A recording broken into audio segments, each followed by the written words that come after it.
नमस्कार शेतकरी मित्रांनो, मी गोपाल देशमुख, पसुरा क्रॉप केअरचा प्रतिनिधी। आज आपण शिवम भाऊ कंपनीचं शक्तिमान हे प्रोडक्ट वापरलं होतं, तर आपण त्यांच्याकडून जाणून घेऊ त्यांना त्याचे रिपोर्ट आले कसे आले तर। नमस्कार शिवम भाऊ। नमस्कार, बोला। शिवम भाऊ, तुमचं पूर्ण नाव सांगाय वेळेस? माझं नाव शिवम रामेश्वर घोडके, राहणार राजनी, तालुका लोणार, जिल्हा बुलढाणा। आम्ही पसुरा कंपनीचे शक्तिमान हे प्रोडक्ट वापरल्यामुळे आमच्या झाडाची वाढ अशी योग्य प्रमाणात झालेली आहे। तशीच मुळ्यांची वाढ, झाडाची क्वालिटी, फुटवे हे सगळे प्रमाणात एकदम चांगल्या पद्धतीने वाढलेले आहे। शक्तिमानमुळे खूप सारे फायदे आम्हाला झालेले आहे। जमिनीची पोषकता चांगली नरम झाली।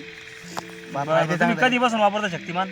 आम्ही शक्तिमान तरी आता 1 वर्ष झाले वापरतो। 1 वर्ष झाले वापरताय, तर तुम्ही समाधानी वापरून? हा, खूप समाधानी आहे। हा, शक्तिमान वापरल्यापासून समाधान बी लय मोठं भेटत आहे, कारण की वरतून बी फवारणीसाठी आम्ही शक्तिमान घेतली। बरं बरं बरं, म्हणजे शक्तिमान जरी चांगले सगळ्यांनी वापरलं पाहिजे। सगळ्यांनी आता लोक शेतकरी बांधवांना माझी एक विनंती आहे, शक्तिमान हे चांगलं प्रोडक्ट आहे, आपण एक वेळेस नक्की वापरून पहा, रिझल्ट बघा। बरं बरं, धन्यवाद भाऊ।